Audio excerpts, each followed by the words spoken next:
서로 인사합시다. 잘 오셨습니다. 축복합니다. 사랑합니다. 인사하겠습니다. 잘 오셨습니다. 축복합니다. 사랑합니다. 우리 한 번 더 인사할게요. 좋은 교회 잘 오셨습니다. 시작. 좋은 교회 잘 오셨습니다. 우리 신성교회가 여러분들의 좋은 교회 되길 소망하고 또 무엇보다도 하나님 보시기에 좋은 교회 되기를 주의 이름으로 간절히 소망합니다. 제가 이제 요즘에 카카오 채널로 여러분들에게 글들을 이렇게 계속 보내고 있는데요.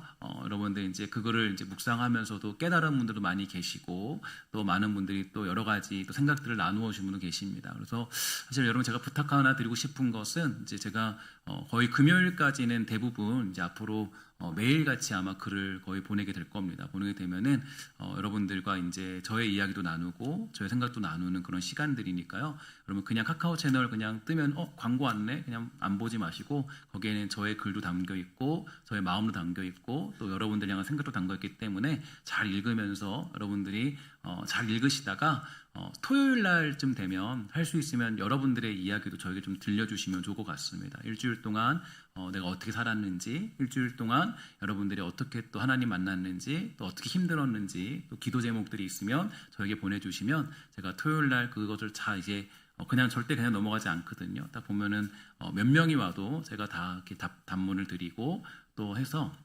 여러분들에게 조금 더 가까이 조금 그런 이야기를 나누고 싶은 그런 생각들이 있습니다. 그래서 이게 좀 우리가 습관화가 되면 또 여러분들과 제가 또 그런 방법들로 소통할 수 있을 것 같은 생각이 듭니다. 그래서 여러분들이 영적인 이야기들을 이제 나누어 주시고 제가 이제 이것들이 좀 훈련이 되면 여러분들에게 조금 더 이렇게 보낼 수 있는 양식들도 보내드릴 예정이니까요. 그렇게 해서 우리가 좀 이렇게 서로 영적으로 또 하나님 이야기를 나눌 수 있는 그런 시간들이 되었으면 좋을 것 같습니다. 여러분 혹시라도 카카오 채널 가입하지 않으신 분들 제가 광고하는 것 같은데 가입하셔서 이렇게 함께 또 이렇게 은혜를 누렸으면 좋을 것 같습니다. 여러분들은 하나님의 심판이라는 말을 들으면 어떤 마음이 드십니까? 아마 많은 분들이 이 두려움, 무거움 혹은 불편함을 느끼실 겁니다. 마치 성적표를 받아들이기 전에 학생처럼 이제 나의 모든 것이 평가받고 또 정죄받을 것 같은 부담감을 느낄 수밖에 없는데요. 그래서 우리는 이 심판이라는 단어를 애써 외면하고 싶어하는 것이 사실이죠. 그러나 성경이 말하는 심판이라는 것은 단순히 이 죄인을 벌주는 무서운 행위만을 의미하지는 않습니다. 성경 전체를 관통하는 하나님의 심판은 본질적으로 모든 것을 바로 잡으시는 이제 하나님의 거룩한 일이 되는데요.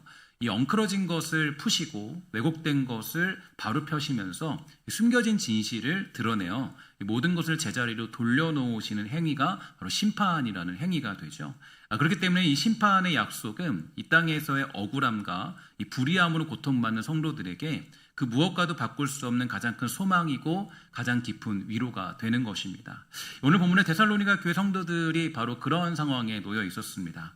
그들은 이유 없이 핍박을 당했고 또 믿음 때문에 환난을 당하게 되었죠. 세상의 법정은 그들의 편이 아니었고요. 세상의 힘은 그들을 조롱하게 되었습니다. 바로 그들을 향해서 사도 바울은 선포하고 있는데 두려워하지 말라 하나님의 공의로운 심판이 있다. 그분의 바로잡으심이 반드시 우리에게 임할 날이 올 것이다. 이렇게 얘기하고 있는데요. 이것은 복수를 부추기는 말이 아니라 이 모든 것을 보고 계신 하나님께서 친히 모든 것을 정리하실 것이라는 위대한 약속이 되는 것입니다. 오늘 본문이 말하는 이 심판의 의미, 즉 이 바로잡으심이라는 하나님의 성품을 더 깊이 그리고 더 명확하게 이해하기 위해서 우리 성경의 좀 다른 부분을 살펴볼 필요가 있는데요. 이 모든 것이 이 평가받고 드러나는 그 자리에 대한 또 다른 증언이 있기 때문인데 고린도후서 5장 10절을 한번 살펴보도록 하겠습니다. 우리 함께 다 같이 읽도록 할게요. 시작. 이는 우리가 다 반드시 그리스도의 심판대 앞에 나타나게 되어 각각 선악간에 그 몸으로 행한 것을 따라 받으려 함이라. 아멘.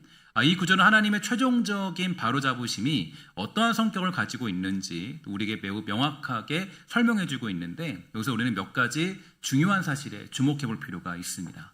첫 번째로 우리가 다 반드시라는 표현이 되는데요. 하나님의 심판은 예외가 없죠. 믿는 자, 믿지 않는 자를 떠나서 모든 인류가 심판대 앞에 서게 될 것입니다. 그러나 중요한 것은 믿는 우리에게 이 자리는 구원이냐 멸망이냐를 결정하는 자리가 아니라는 점이겠죠. 우리의 구원은 이미 예수 그리스도의 십자가의 보혈로 말미암아 영원히 확정되었습니다. 이미 데살로니가 전서에서 바울은 이제 뭐라고 얘기했냐면 이렇게 얘기했는데요. 5장 데살로니가전서 5장 1절에 보니까 이렇게 얘기했습니다. 형제들아, 때와 시기에 관하여는 너에게 쓸 것이 없다. 주의 날이 밤에 도둑같이 이룰 줄을 너희 자신이 자세히 알기 때문이다. 그들이 평안하다 안전하다 할 그때에 임신한 여자에게 해산의 고통이 이름과 같이 멸망이 갑자기 그들에게 이르르니 결코 피하지 못할 것이다. 형제들아, 너희는 어둠에 있지 아니하고 그들이 도둑같이 너에게 임하지 못하리니 너희는 다 빛의 아들이요 낮의 아들이라. 우리가 밤이나 어둠에 속하지 아니하나니. 바울은 데살로니가 교인들에게 분명하게 선포했는데요. 우리는 심판을 두려워할 필요가 없고, 그 이유는 뭐냐면 우리는 이미 밤의 사람이 아니라 낮에 속한 사람이기 때문이다라고 선언해주고 있습니다. 계속적으로 사도 바울은 데살로니가 교인들에게 선포하고 가르쳤는데, 그러나 아직이죠. 아직 데살로니가 교인들은 조금 불안한 상태에 놓여져 있어요. 아마도 초대교회 여러 상황들이, 특히 이 데살로니가 교회가 폭발적으로 부흥하는 가운데 닥쳐오는 여러 가지 핍박들이 그들을 불안하게 만들었던 것 같습니다. 우리도 그런 상황이 놓여 있는데요. 내가 구원받을 수 있을까? 정말 하나님의 심판이 있을까? 하루가 멀다 하고 고민하며 살아갈 때가 많이 있게 되죠. 이러한 질문들을 던질 때는 내 삶이 복잡할 때입니다. 어려울 때 그런 상황에 놓이게 되죠. 불안하게 되면 이러한 마음이 들 수밖에 없어요. 그러나 그러한 때일수록 우리는 이 심판의 의미를 정확하게 알아야 될 것입니다. 특히 데살로니가 교인들에게 가장 큰 위기는 잘못된 하나님 나라에 대한 신학적인 문제에 있었고요.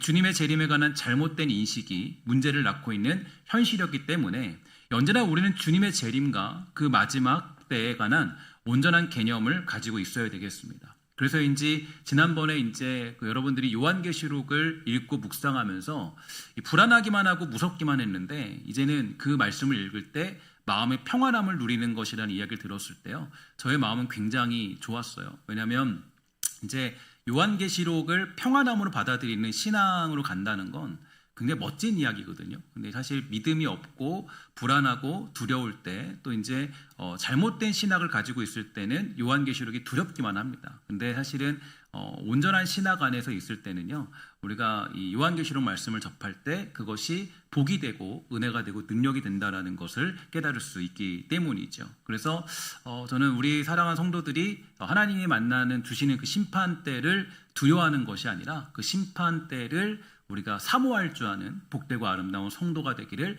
주의 이름으로 간절히 부탁을 드리겠습니다. 두 번째로 이제 그 고린도전서에서 볼 수 있는 내용 중에 심판대라는 표현이 있는데요.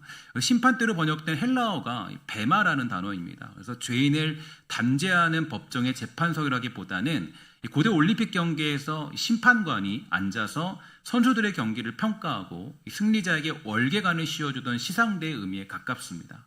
그러니까 즉 이 자리는 우리의 구원을 뺏고 또 빼앗기는 공포의 자리가 아니라 우리의 인생이라는 경주가 어떠했는지를 평가받고 거기에 합당한 상과 영광을 받는 결산의 자리를 얘기해주고 있겠죠. 그래서 시상의 자리를 의미하는 것인데요. 그러니까 우리는 이 심판대를 두려워할 필요가 없습니다. 그래서 운동을 하는 선수가 시상대를 두려워할 필요가 있겠습니까?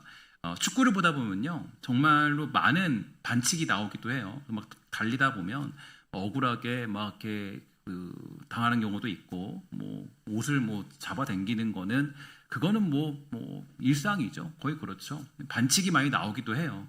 그러나 결국 그 모든 반칙들 속에서도 우승을 가지게 되는 팀들이 있어요. 아무리 경기가 힘들고 억울하고 판정이 별로였어도 시상대에 가게 되면 달라진다는 거죠. 특히 우승을 하는 자리에 가게 되는 팀들은 그 시상대에 가는 것이 조금도 두렵지 않을 것입니다.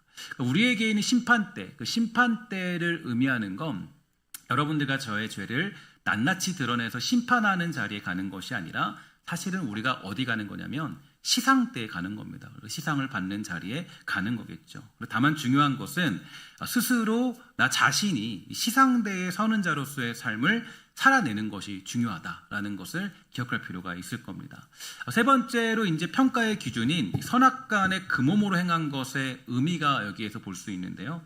여기 보면 선악은 구원을 받을 만한 선한 행위와 지옥과 악한 행위를 나누는 기준을 말하지는 않습니다. 여기서 이 악이라는 것은 가치 없는 것, 쓸모없는 것, 헛된 것을 의미하는데, 즉 하나님께서는 우리의 삶을 평가하실 때 우리의 행위가 하나님의 영광을 위한 가치 있는 것, 가치 있는 것이었는지 아니면 자기 만족과 세상의 자랑을 위한 헛된 것이었는지를 판단하실 뿐이겠죠.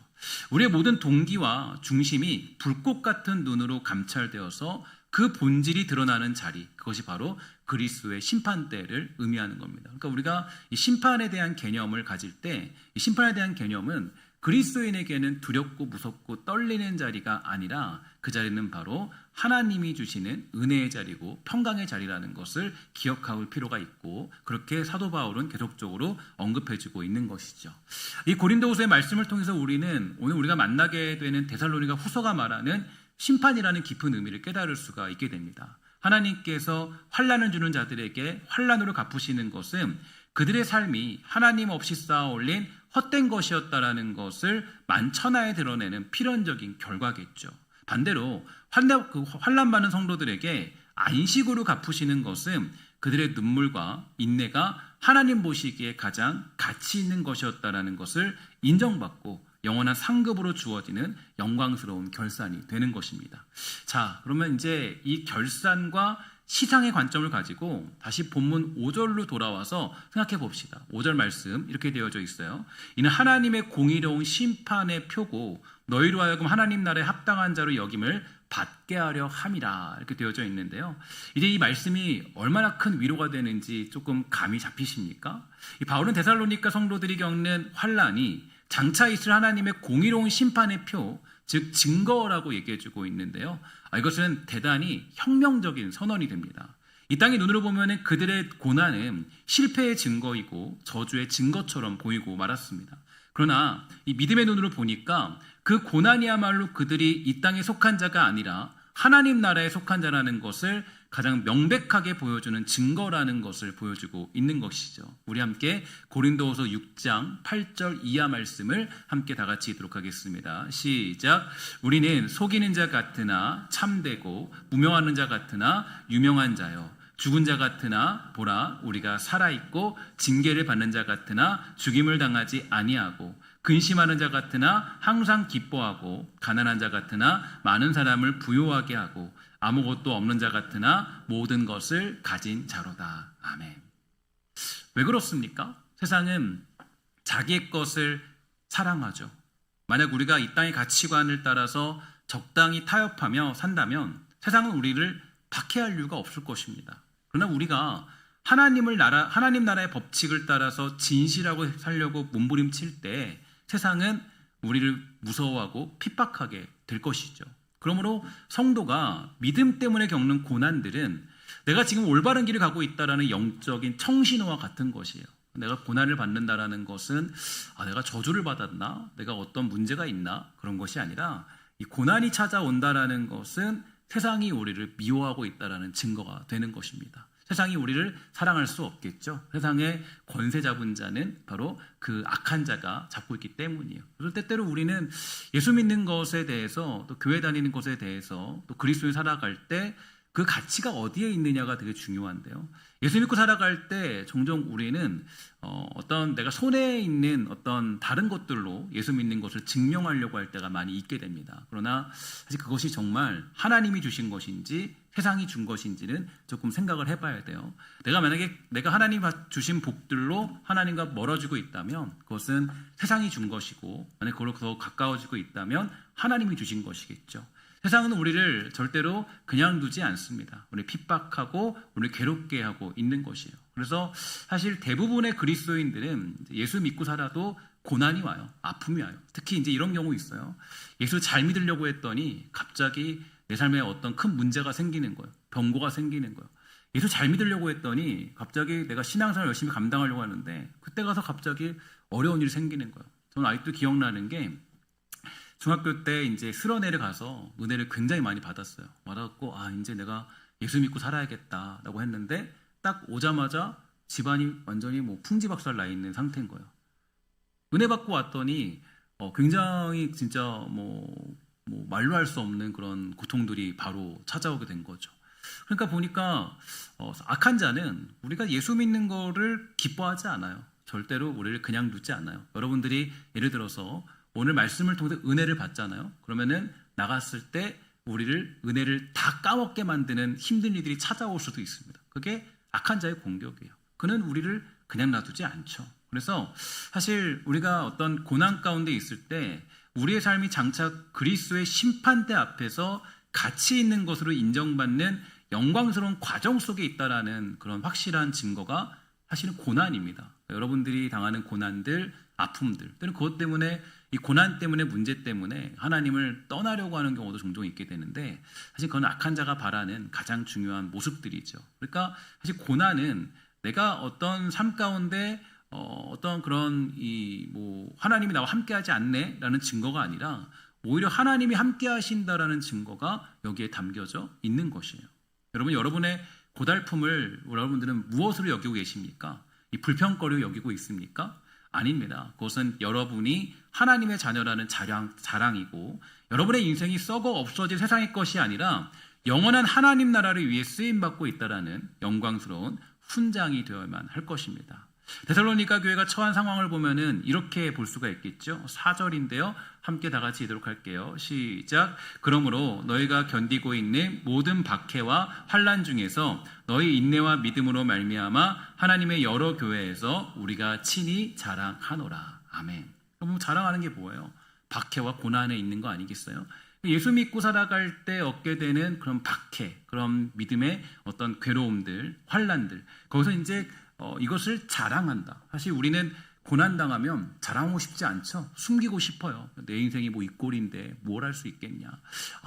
소위 말해서 이제 다음 달에 추석인데 추석 때 여러분 자랑하고 싶은 게 뭐예요? 여러분들 가지고 있는 손에 있는 많은 것들을 자랑하고 싶잖아요. 야, 내가 좋은 차도 있고 좋은 집도 있어. 야, 나 이 정도면 괜찮지 않니? 나 자식들 잘 되고 너무 좋아. 자랑하고 싶은 게 이거잖아요. 근데 여기서 보면 그 자랑이 없어요. 그 자랑이 없다고요. 이게 되게 중요한 메시지예요. 그러니까 자랑하는 거 보면 이 박해와 환난을 자랑한다. 이제 사도 바울에게 중요한 것과 그리스도인이 중요한 것은 하나님이 함께 하신다는 증거지 내가 뭔가를 가지고 있고 누리고 있다라는 증거가 아니라는 거예요. 그래서 그들은 모든 박해와 환난 중에서 견디고 있었다라고 증언하는데 사실 바울이 복음을 전했다라는 이유로 3주 만에 쫓겨나였던 그곳에 남겨진 성도들은 유대인들과 이방인들의 끊임없는 핍박에 시달리는 상황이었습니다. 아마도 이 땅의 사람들은 그들을 보면서 손가락질 했을 거예요. 아유, 쟤네들 좀 봐라. 저 꼴 좀 봐. 예수 믿고 있는데 저거밖에 되지 않니? 예수 믿으면 대단한 일들을 이뤄야 되는 거 아니야? 고난뿐이잖아. 저들이 믿는 신은 힘이 없거나 아예 없는 게 분명해. 데살로니가 교회는 곧 사라질 것 같은 죽은 것처럼 보이는 그런 상황이었죠. 사도 바울은 그러한 상황을 이렇게 표현하고 있습니다. 3절에 보니까 이렇게 되어 있죠. 형제들아 우리가 너희를 위하여 항상 하나님께 감사할지니 이것이 당연함은 너희의 믿음이 더욱 자라고 너희가 다 각기 서로 사랑이 풍성함이니라.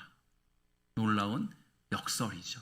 박해와 환난이라는 그런 혹독한 겨울바람 속에서 그들의 믿음은 얼어 죽은 것이 아니라 더욱 자라났다라고 그렇게 얘기해주고 있습니다. 고통 중에 서로를 원망한 것이 아니라 서로를 향한 사랑이 더욱더 풍성해졌다라고 이야기하고 있는 것이죠. 이게 바로 세상이 이해할 수 없는 그리스도인의 생명력이에요. 그리고 우리가 받게 되는 고난은 하나님의 부재나 패배의 증거가 아니라 오히려 그것은 우리가 하나님 나라에 속해 있다라는 가장 확실한 증표이고 공의로운 심판의 표가 되는 것입니다. 세상이 우리를 핍박하는 이유는, 우리를 괴롭게 하는 이유는 우리가 밤에 속한 사람이 아니라 낮에 속한 사람이기 때문이에요. 다만 중요한 것이 있다면 하나님은 이 고난을 통하여서 우리를 연단하셔서 시상대에 서게 될 우리의 불순물을 제거하시면서 순금같이 만들어 하나님 나라에 합당한 자로 빚어가시는 도구로 사용하고 있다는 것입니다. 그러니 우리는 고난을 두려워할 필요가 없겠죠. 오직 그 주님 만날 그때를 향해서 달려가는 인생으로 살기로 결단하면서 다짐하며 또다시 일어나 걸어가는 것입니다. 예수를 믿는다는 것은 그 시상대에 서기 위해서 달려가는 인생이 되는 것이지 이 땅에서 내가 뭔가를 더 가지기 위해 달려가는 것은 아니라는 거예요. 주의 자녀로 부름받아 그날을 향해 달려가는 우리 신성교회 사랑하는 성도 여러분, 오늘 우리의 삶에도 억울한 일이 있고요. 불의가 판을 치는 것 같은 그런 현실들을 만나고 있습니다. 그러나 우리는 낙심하지 않죠. 왜냐하면 모든 것을 바로잡고 모든 것을 결산하실 그 마지막 날이 있기 때문입니다. 7절과 8절이 그날을 이렇게 묘사해주고 있어요. 우리 함께 다 같이 읽도록 하겠습니다. 시작. 주 예수께서 자기의 능력의 천사들과 함께 하늘로부터 불꽃 가운데 나타나실 때. 아멘. 여러분들의 믿음이 이 믿음 되기를 주의 이름으로 간절히 축원합니다. 주님이 다시 오시는 그날 우리의 모든 가면은 다 벗겨지고 모든 진실은 드러나게 될 것입니다. 하나님을 모르고 복음에 복종치 않던 자들의 삶이 얼마나 허무했는지, 반면에 환난 속에서도 믿음을 지킨 자들의 삶이 얼마나 영광스러운 것이었는지 만천하에 공개되겠죠. 이것이 우리에게 가장 큰 위로이자 힘이 되는 거예요. 여러분들과 제가 코람데오 하나님, 바로 하나님 앞에서 살아가는 그 인생, 하나님 면전 앞에 살아가는 그 인생으로 살아갈 이유가 있는 것은 바로 그 심판대가 존재하기 때문입니다.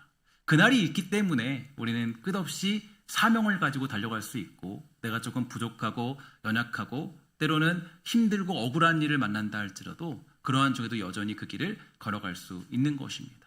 이 마지막 날 그리스도의 심판대에 대한 확신이 있기 때문에 우리는 오늘 우리의 억울함을 우리의 손으로 갚으려고 하지 않죠. 우리는 최종적인 재판장이신 하나님께 그 모든 것을 맡기게 되는 것입니다. 로마서 12장 19절부터 20절 말씀인데요, 제가 가장 좋아하는 말씀 중에 하나고 또 우리 그리스도인들이 반드시 깨달아야 될 말씀이고 항상 목표를 두고 살아가야 되는 이야기입니다. 사랑하는 여러분, 여러분이 직접 원수를 갚지 말고 하나님의 진노에 맡기십시오. 성경에 이렇게 기록되어져 있습니다. 주님께서 말씀하시기를 원수 갚는 것이 나에게 있으니 내가 갚을 것이다. 여러분은 이렇게 하십시오. 원수가 먹을 것이 없어 굶고 있으면 먹을 것을 주고 목말라 하면 마실 것을 주십시오. 그렇게 하는 것은 그의 머리 위에 숯불을 쌓는 것이기 때문입니다. 이게 바로 우리에게 주는 유일한 명령이에요. 내 손으로 원수 갚으려고 하지 말아라. 왜냐? 우리는 심판대가 있기 때문에. 심판의 날을 확신하는 사람들은 내 손으로 원수를 갚으려고 하지 않습니다. 그게 우리가 살아가는 인생이죠. 온전한 심판과 그때를 믿는 우리가 가야 될 삶의 자리는 하나님 나라의 백성답게 묵묵하게 살아가는 것입니다. 묵묵하게. 이 땅의 평가에 연연하지 않고 그리스도의 심판대 앞에서 받게 될 영원한 평가만을 바라보면서 우리는 그 길을 걸어가는 것이죠. 성도의 진짜 싸움은 무엇인지 아시겠습니까? 예수 믿는 자의 진짜 싸움은 내가 어떻게 하면 구원을 받을 수 있을까에 대한 싸움이 아닙니다. 근데 보면요, 10년이 지나고 20년이 지나도 아직까지도 구원에 대한 싸움을 벌이는 사람들이 종종 있게 돼요. 근데 사실은 구원은 우리가 싸울 일이 아니라는 것입니다. 구원은 이미 확정된 것이고 여러분들과 제가 심판대에 서는 것은 하나님의 약속이고 불변하지 않는 하나님의 언약 가운데 있습니다. 중요한 것은 무엇입니까? 내가 심판대에 서게 될 것인데, 그 시상대에 서게 될 것인데, 그 시상대에 우뚝 설 수 있는 자로서 내가 이 땅에서 훈련받고 연단하여 부끄러움 없는 인생으로 그 자리에 서는 것, 그것을 위해 우리는 달려가는 것이 여러분들과 저의 인생이 되는 것이죠. 그래서 저는 예전에 로마서 말씀을 이렇게 강해하고 묵상하고 로마서 말씀을 이제 쭉 읽으면서 독특한 구조를 하나 배웠는데, 바로 로마서의 구조가 되게 재밌습니다. 로마서 구조를 보면은 로마서 11장까지는요 막 교리에 대해 설명을 해요. 구원받는 방법에 대해서, 구원이 뭐냐, 어떤 것이냐 막 설명을 아주 완벽하게 해내고, 그 다음에 12장부터 16장까지 내용은 다 삶에 관한 이야기입니다. 왜냐, 너는 구원을 받았으니 이제 너는 어떤 삶을 살아야 될지 너 한번 생각해봐라. 너 이제 예수 믿었으니, 너 이제 구원을 하나님이 선물로 주셨으니, 언약대로 그 구원이 완성되고 이루어졌으니 또 이제 주어진 인생에서 그리스도인답게 살기로 다짐해라. 이렇게 이야기하는 것을 볼 수가 있게 됩니다. 사랑하는 여러분, 우리의 싸움은요 지금 구원받냐 구원받지 않느냐의 싸움이 아닙니다. 이 자리에 그 어떤 사람도 시상대에 서지 않을 사람은 존재하지 않습니다. 다만 내가 예수를 믿는 것을 거짓으로 믿고 있는 사람들은 거기에 설 수가 없겠죠. 그러나 하나님의 부르심과 택하심 가운데 오늘 이 자리에 모인 사람들, 예수를 나의 아버지로 고백하며 그 자리에 있는 사람들은 반드시 시상대에 서게 될 것인데, 중요한 것은 그 시상대에 서는데요, 우리가 누더기 옷을 입고 갈 수는 없잖아요. 거기서 깔끔하고 깨끗하게 최고의 옷을 입고 시상대에 서게 되는 그때가 올 것입니다.